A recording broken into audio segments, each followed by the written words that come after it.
Welcome to Speak Sex. I am your host, Eurydice. I am still in quarantine, still your sex whisperer out here in the internet universe. And today I'm speaking with an amazing intimacy wellness expert, Susan Bratton. She's joining us from San Francisco, from the Marin County, and she has so much experience that it's going to be an hour full of information. So do not leave. Stay tuned.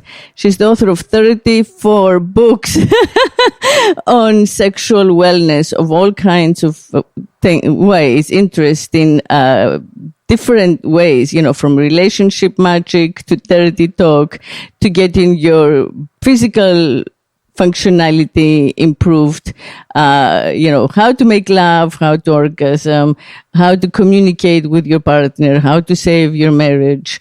And she's also the co-founder of Personal Life Media and The 20, which sells the world's first organic blood flow supplement for better lovemaking, and it's called Flow. So she'll tell us all about that as well. Welcome to the show, Susan.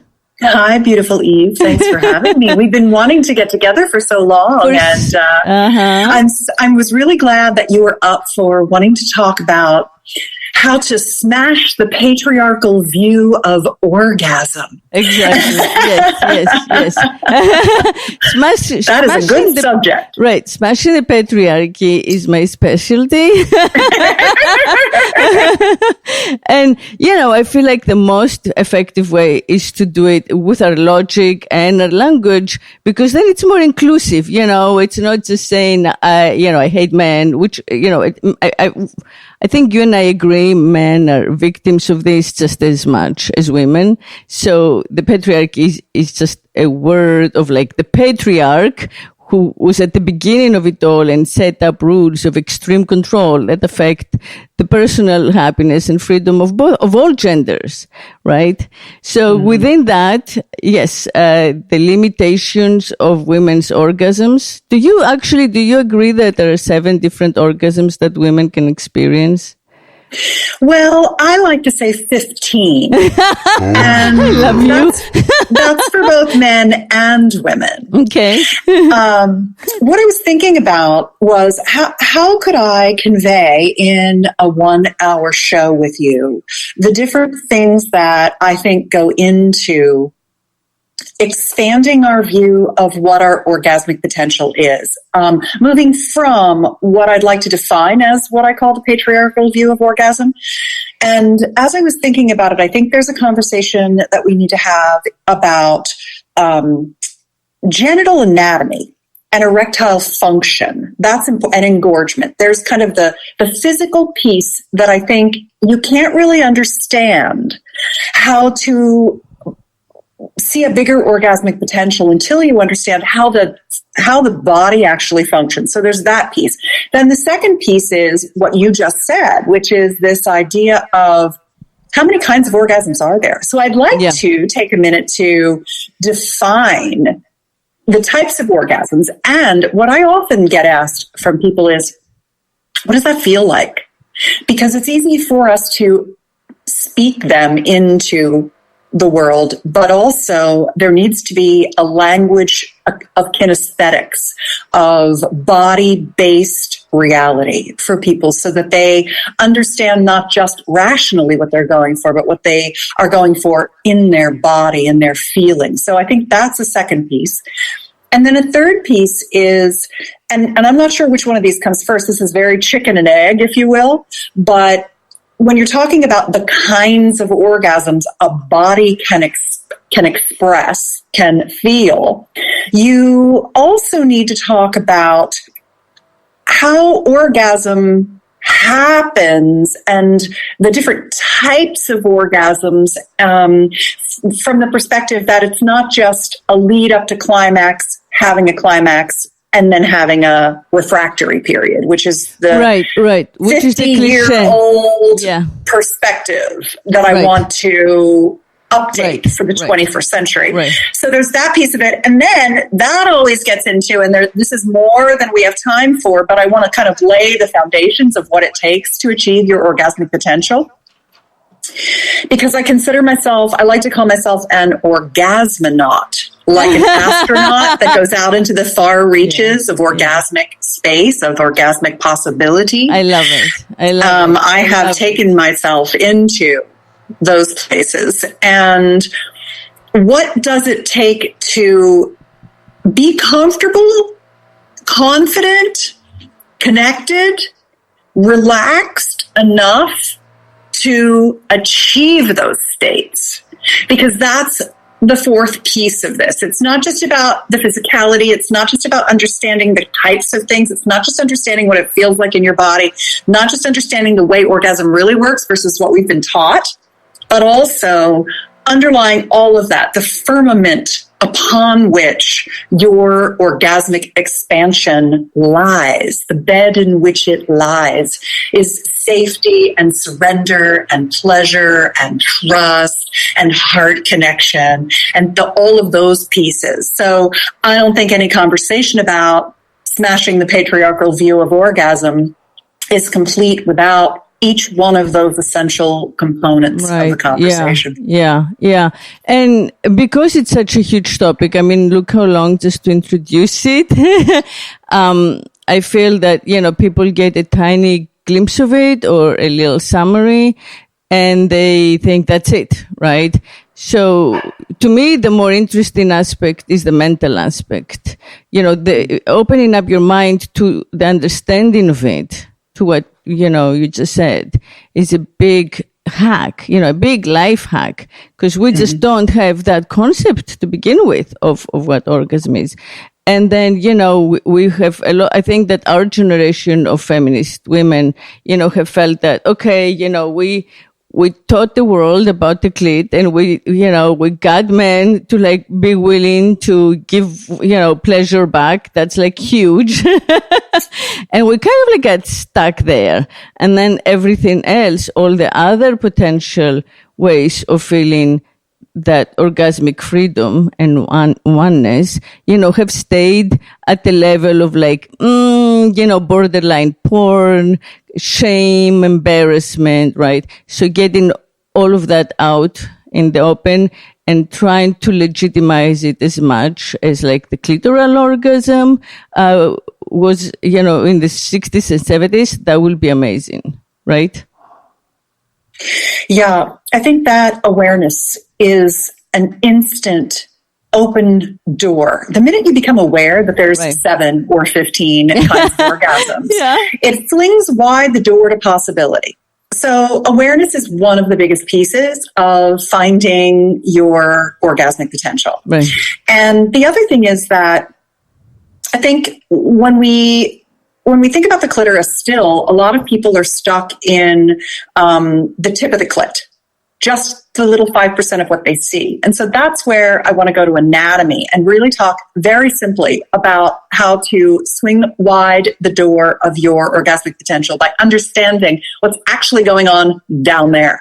But before I do, I think I'd like to also just say my piece about what I think the male patriarchal view of orgasm is. Yes, is that go okay? ahead. Thank you. Yes. So what it looks like to me is in today's modern age is still I have a hard on. I'm the male. I've got a hard on. So now I want to fuck. Right. And I'm going to throw you down on the bed. And your bra's still going to be on, and I'm going to rip your panties off, and I'm going to spread your legs, and I'm going to maybe spit in my hands on your pussy. And then, is it okay if I say things like that? Yes, absolutely, and it's so true. I'm going to spit on your pussy with my spit, and then I'm going to shove my dick in you. I'm going to pump away like a piston, boom, boom, boom, in and out, in and out, in and out, like a piston. Like my cock is completely unconscious of what it's in. It's just in this wet hole that feels good to my dick. And then I'm going to come and I'm going to ask you if you came, and you're going to lie and tell me you did. And then you're going to do that about 100 times because you like to be close to me. And then you're going to stop wanting sex with me because you resent me, because you never get to come and you never get warmed up. And I begin to hate you. And I start to look for someone who's more exciting and interesting to me, who actually has an emotional connection to me, who cares about me. Meanwhile, you've gone along thinking you're great in bed. You've made me come. You like sex with me. It feels really good to me. I come every time. And I'm super glad, and I've got a great sex life. And then all of a sudden, one day, you don't want sex with me, and I think, oh, there's something wrong with you. Right. You're frigid. You must be a lesbian. You're just a bitch who's withholding and rejecting me, and I fucking hate you. Yeah. And so, that was a dramatization. Yes, and I want to say that that's not really what I think is actually happening most of the time. Right. But if you look at the movies and you look at porn and you look at the dissatisfaction of most women, and if you're like me, you've talked to thousands upon thousands of married men whose wives don't want to have sex with them anymore and they want to know what to do. I got an email from a guy today who said, how do I get my wife to want me for sex again? Which is one of the most common emails I get. She had some affairs just before she turned 50, and now she's gone through menopause, and she just doesn't want me anymore, even though I've forgiven her for the affairs. And I'm like, oh, dude, this is the classic construct. Like, you are just like all the other guys. And this is what has happened in the past. And what I will say is that, number one, I love men, and I truly do think that the majority of men, and I mean like 99% of men, want to give women incredible pleasure. But what they're doing isn't working, and they've tried, and she's not helping, and they're both lost. And, so how do you turn that story around? I don't want people to hate me because I'm saying that story and thinking, shut up, bitch. You don't even know what you're talking about. That's not how I am. What I'm telling you is that I've been a sexpert for 15 years, and I've gotten thousands of emails from people who I see that story play out over and over and over and over again. Right, so I do know what I'm talking about. It does happen. Well, what I found, that's part of, the people that I know and the people who are my listeners and the people who come on the show are not that way, of course, So I like to think, I do believe that the majority of the younger generation have a different approach to it because they're taught, a lot of those guys, their moms were feminists or something, or they have heard about date rape, which is a relatively new concept. They have heard that there are consequences, that the word will go out even, through like Tinder or the dating apps, that this guy, doesn't respect consent or whatever. So there is, and there is also kind of as I said in the beginning, a new pride among men that they want to please you. So even if they ask you, did you come? They often, start by eating you out. They first will eat you out and then they'll go in, and they feel so that may replace the proverbial spit, right? Or they'll be okay with using lube or coconut water. But coconut oil. But but I feel that yes, what the crux of what you're saying is that, for the entirety of patriarchy, which is thousands and thousands of years, our understanding of the sexual initiative belongs to the men, and it belongs to the men with that physical desire expressed by the hard-on, and the woman is the passive one by means of having the receptacle, the hole, right?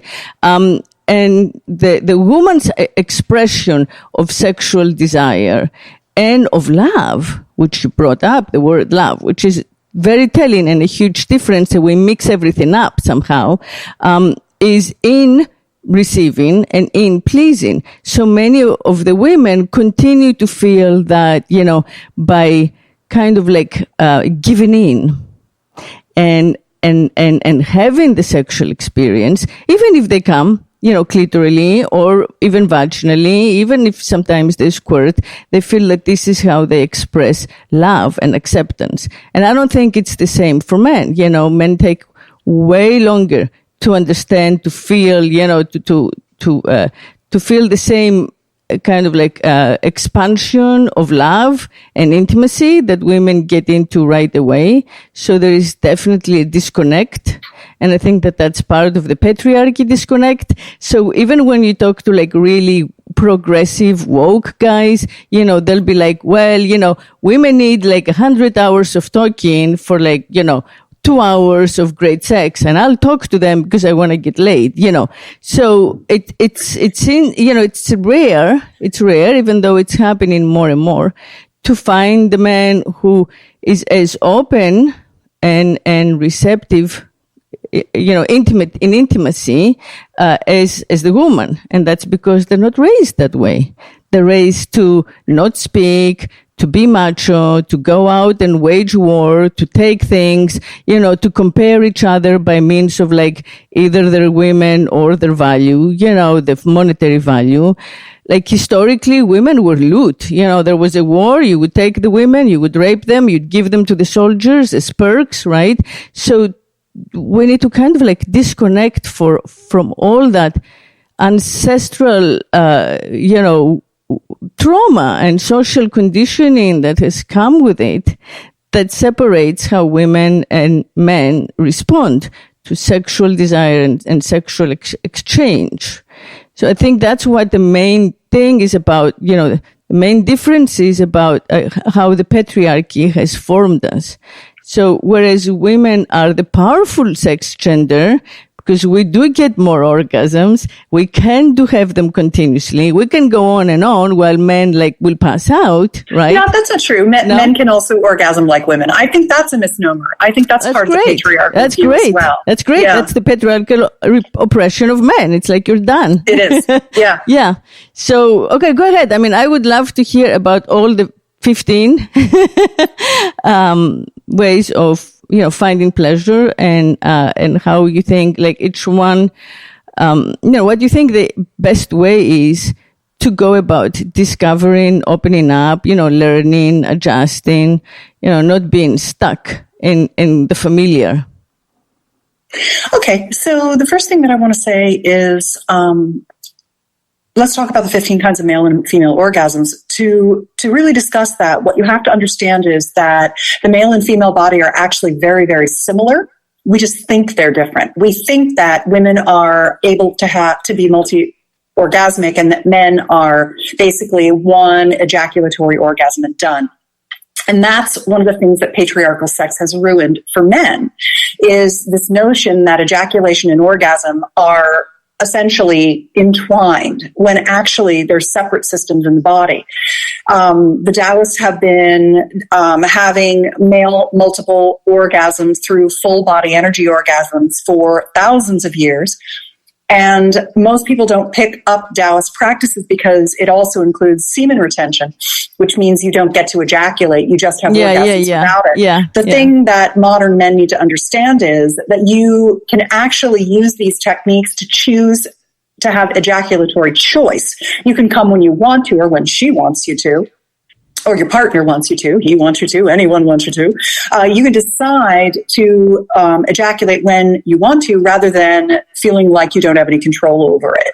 And then you can begin to take that sexual energy that you're shooting out the end of your penis and bring it into your body and circulate it and bring the pleasure inside, connect it to your heart, connect it to your brain, connect it to God, connect it to source. And so that's the notion that I think most men need to understand, is that orgasm, and this is the same for women, orgasm isn't that chart you saw from Masters and Johnson that showed, the orgasms can you have.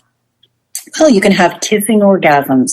You can have getting hickeys and your neck can give you orgasms, your clavicle and sternum, the breast tissue, the nipples, the erectus abdominis of your belly. If you grab that and shake it a little, rock it a little, you can come from that. You can come from stroking the mons, stroking the labia, stroking the clitoris, getting the shaft erect, licking it, sucking it, rubbing it, swiping across it, circles on the opening to the vagina, fingers inside, tongue inside, penis inside, combinations of blended fingers, tongues, there's just so many. And then, of course, anal orgasms, because that perineal sponge sits between the opening, it sits between the rectum and the vaginal canals. So it loves stimulation inside. The anus has tons of nervous tissue that's full of sensation. The perineal area, the spot between the opening to the vagina and the opening to the anus. Never mix the two. I always want to say, yeah. You got to keep kosher. Yes, yeah. One hand is for the ani. One hand is for the vagina. Never the two shall meet. Use a nice tight glove with lots of lube. Take the glove off. Wash your hands. E. coli is not your friend. No. And I personally don't recommend rimming. I mean, I think it takes a lot of cleanliness. There's a lot of parasite transmission, and E. coli you have to be careful with. It's like something you see on porn. That is not the real world. So everybody's talking about rimming, and I'm just old school. I like to friggin' protect my health. So, so you've got all these wonderful things. But I do have a question. Does it sound the way you describe it like men have to do more work? I mean, I don't think so, but is there reciprocity in all of this besides the pleasure that we get from pleasing the other?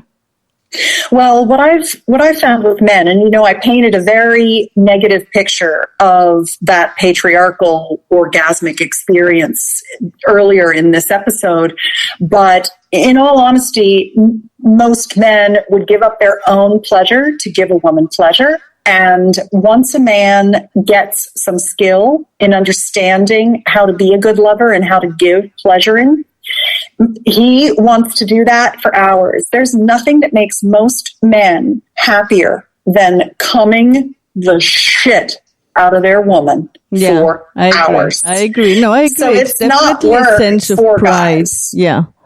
I mean, if it's work, it's that he just hasn't had enough experience. He literally doesn't have enough techniques. Techniques are very important for men to know. And I feel that one of our problems, that started basically with Judeo-Christian, teaching. It starts like early in school. You learn the Bible and you learn about Adam and Eve. And one of our problems is that we are not trained to use our mind while we're having sex.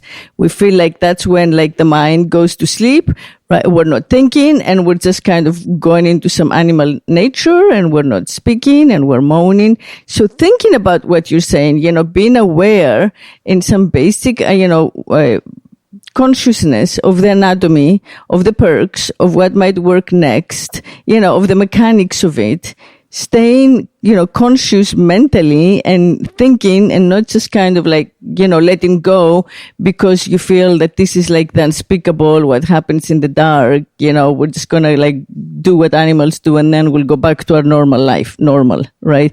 But normalizing the sexual experience is part of what the eye does, the same kind of thinking self that makes all kinds of other decisions in life, I think is very useful in this. So you can keep in mind what you just said. Yeah. I totally agree with you, Eve. And the way I describe that, the words I use for that are conscious versus unconscious sex. Anyone can make a baby. Making love is actually a series, a skill set of and awareness and understanding of certain principles. I wrote a book that's probably my second most popular book. It's called Sexual Soulmates, The 6 Essentials for Connected Sex. And in it, one of those 6 essentials for connected sex is presence, actually being present. Because what you were talking about when you were describing that conscious versus unconscious sex is friction. It's, we're not talking. I mean, not talking ruins sex.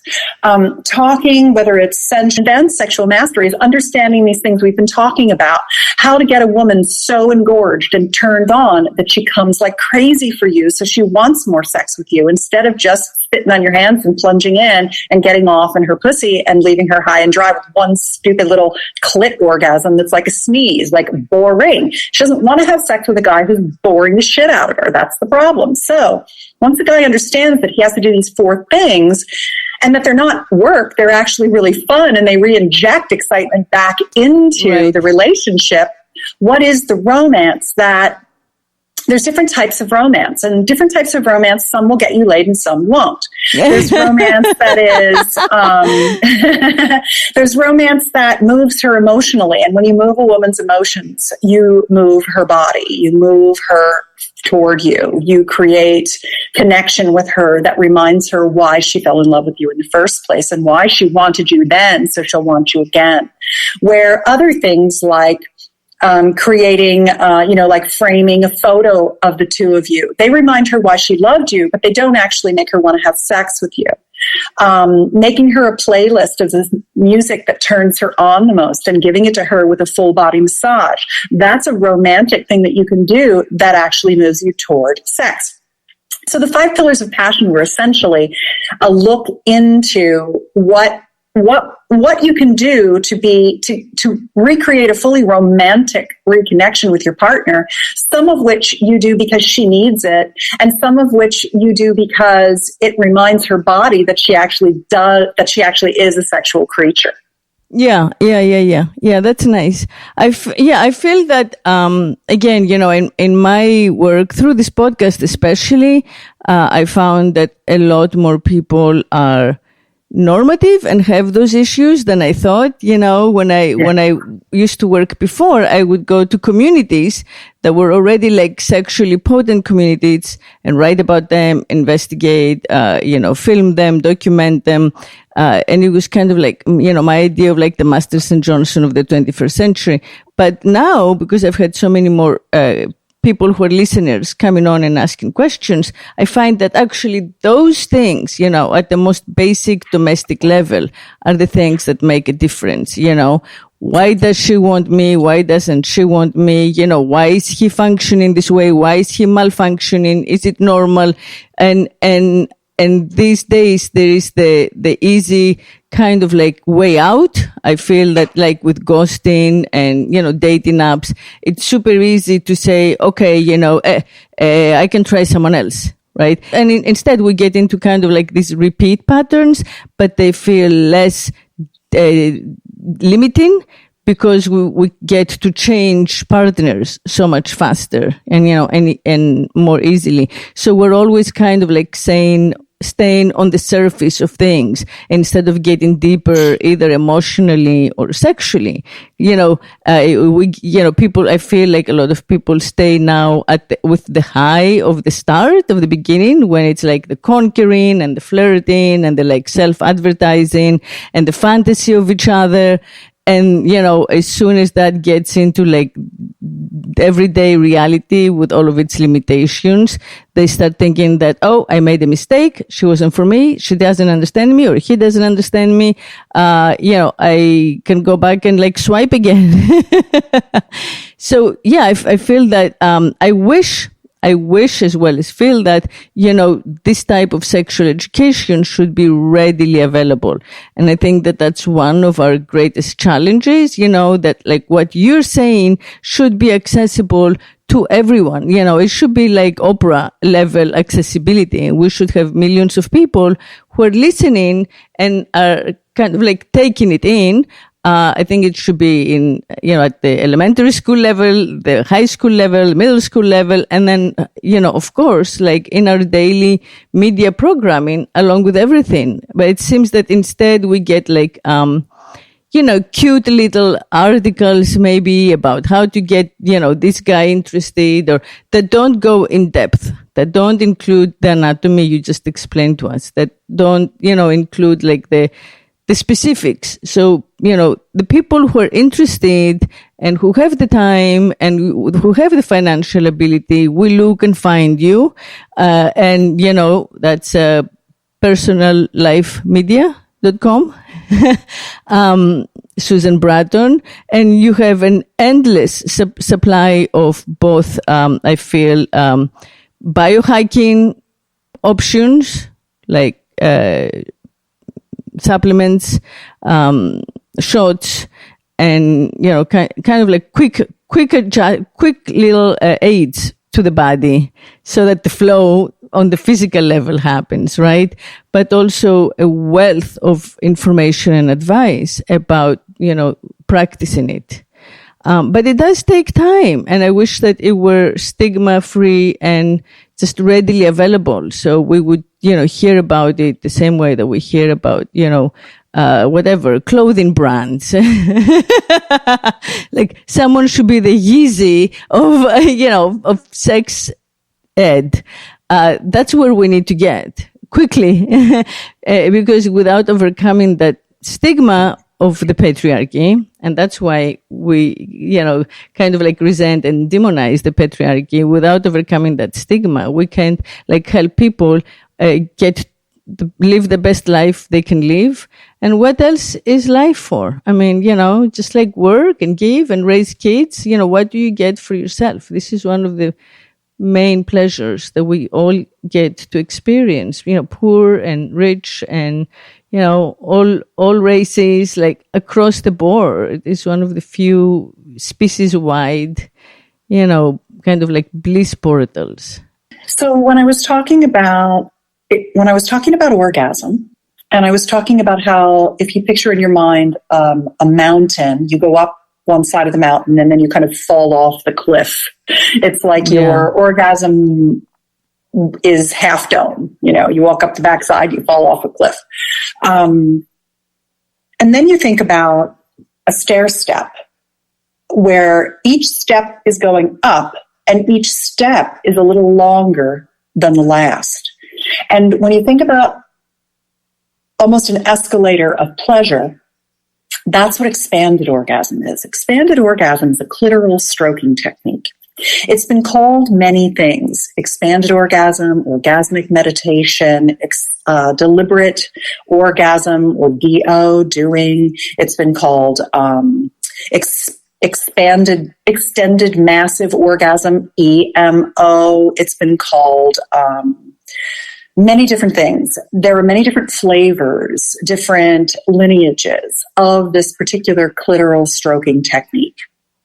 And this clitoral stroking technique helps women get into the moment of orgasm, the moment of climax, and then to be able to take that moment of climax and really pull the moment of climax like taffy to make it longer and longer. So instead of going up that hill and then falling off a cliff, what you do is you go up that hill, and then the hill grows longer and longer, and you're just staying in orgasm. And then you take a little break, and then you climb another hill, and that's a really long, flat plateau at the top of that hill. It's like a series of mesas that you begin to achieve rather than a peak and a fall. And the way that you do that is through a very conscious, deliberate, slow, light stroke on the clit with one finger underneath the hood. Usually for most women, if the clit is 12 o'clock, then it's off her left side at 2 o'clock. That's where the majority of the nerve endings end for many women, about 80 to 90% of women. And when you give the clit nerve endings, that light, delicate stroke on the meat of the clitoral head, very light, you don't wear it out. You actually allow it to sink into an orgasmic space that expands with pleasure and flows through your whole body. This expanded orgasm practice is something that when a couple has this practice, and as I said, Tim, whom I've almost been married to for going on 30 years now, this is really the practice that saved our marriage, because I was one of those women that didn't want to have sex with my husband anymore. I was one of those women who couldn't come from penetration, who didn't know how to squirt, who could maybe squeeze out one clitoral orgasm from my vibrator. And I didn't want to have sex with him after a decade of having sex with him and not really being satisfied myself. And I just lost my interest in sex. And so we went on a journey to figure out what we could do to get our sex life back. And learning this expanded orgasm practice was really one of the Rosetta Stones for us in finally receiving selfless orgasmic pleasure, where I realized my husband loves to give it to me. He doesn't expect to get sex afterward. He is always just available for me when I'm ready. And now, because the pressure's off, I'm ready all the time when I feel well. You know, health is, if you don't feel well, you don't feel like having sex, but it'll come back. I trust my body now, but it got rid of my performance anxiety. It taught me how to have orgasms from intercourse. Plus, all the G-spot work he did on me really, really healed a lot of the sexual trauma that I've had, which in actual fact, the large majority of people, both masculine and feminine, everyone across the gender spectrum has had sexual trauma, whether it's religious oppression, you know, going back to what you were talking about earlier, Eve, with, you know, feeling that sex is a sin, or never having a good lover, or being embarrassed about our bodies or our genitals, or feeling shame for our desire, or being traumatized by another person, whether that's usually someone in your family with incest, or a date, or, you know, whatever it might be. We've talked about all of these things on the show. We've covered a wide ground.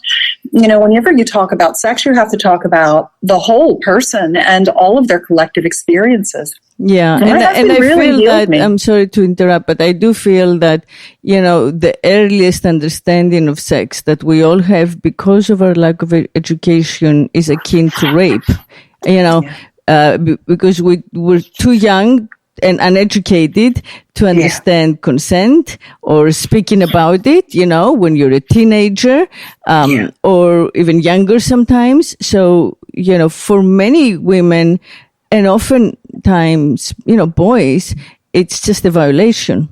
What we would, you know, what we would qualify as a form of rape, as a, you know, lack of consent. Because if there is no educated consent and it's coerced, then your body doesn't know what it's in for, and then it becomes, you know, that the rape level violation. So getting from that original experience, right, to healing, to self-healing, and to finding the pleasure in it, and then kind of like the wealth of different, you know, experiences of what your body can give you when you accept it. That's a long journey, and it takes time and you know, a little bit of effort, you know, looking for the solutions, looking to figure it out, and not assume that we're all like born knowing everything.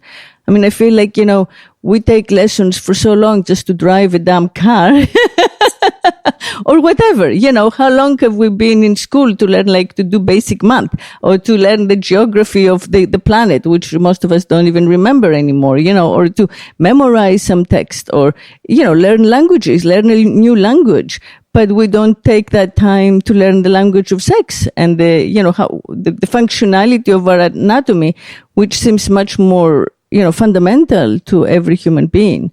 So I think that's the value of your work, and that's the value of our, you know, our putting this programming out there for everyone around the world who can access it, because it's fundamental education to me, you know, and that's very different from, you know, porn.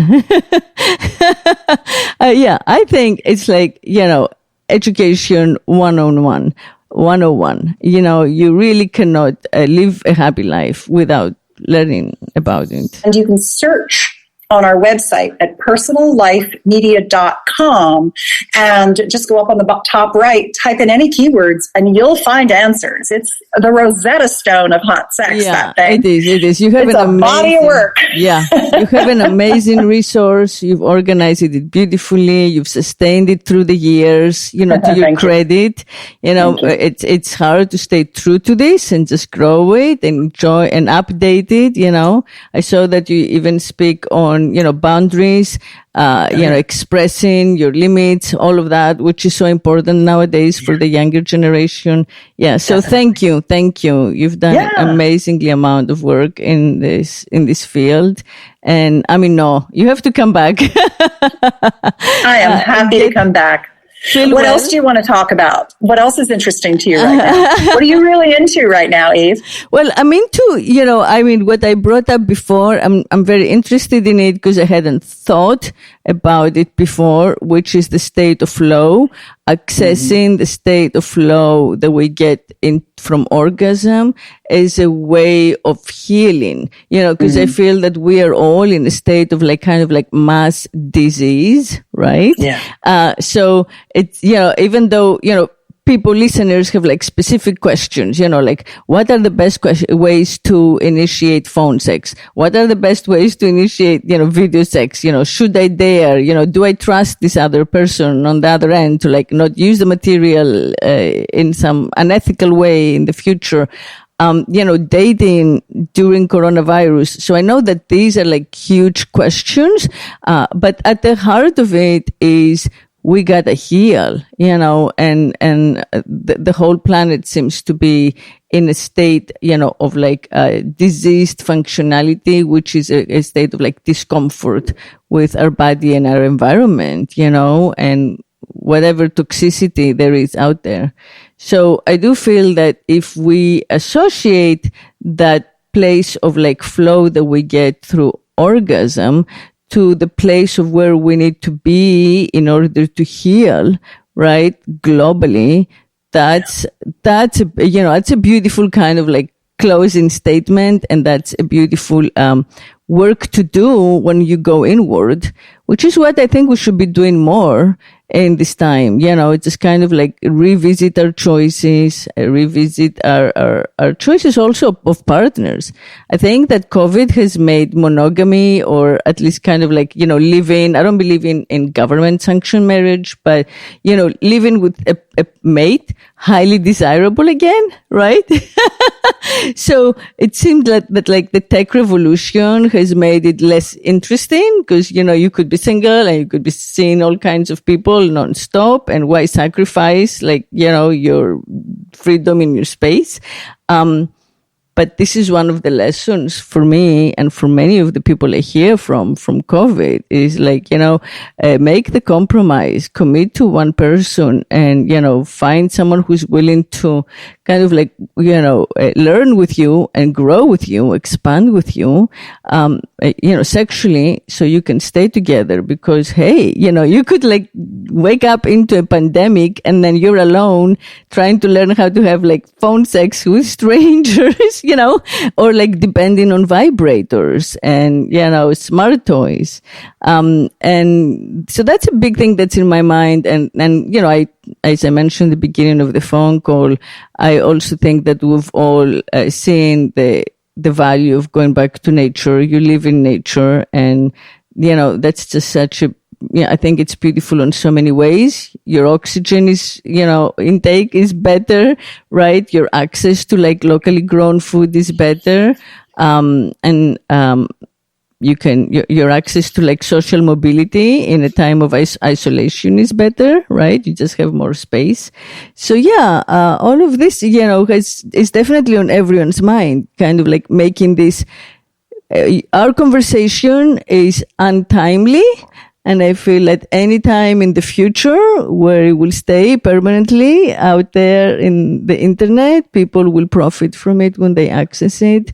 And, it's good to kind of place it in this moment, this extraordinary moment in our history where we just did a massive reset, right?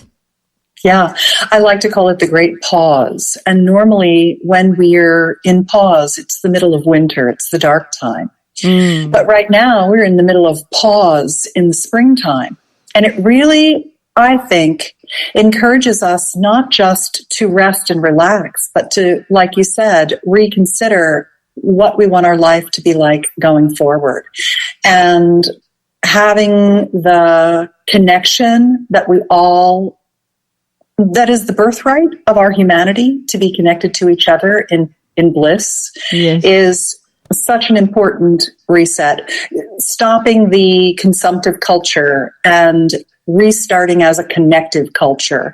That's the conversation that we're having here today. And I really appreciate you giving me access to your platform of fans and followers, because as we've been talking for probably 6 months to a year, somewhere in there, you and I having, connection and conversation over Instagram. And, I've been a real fan of the heart and the global perspective that you bring to conscious sexuality and connection as a cure for so much of what we crave that we're missing. So thank you so much for having me today. Thank you. Yes. It was an amazing conversation full of specific, useful intel, but also just wisdom, lots of wisdom. Aww. So thank you for joining us, Susan Bratton. Thank you, Eve. And I hope we do it again. And thank you everybody out there for listening. Thank you for staying with us and for speaking sex. And until next week, speak sex and believe Eve.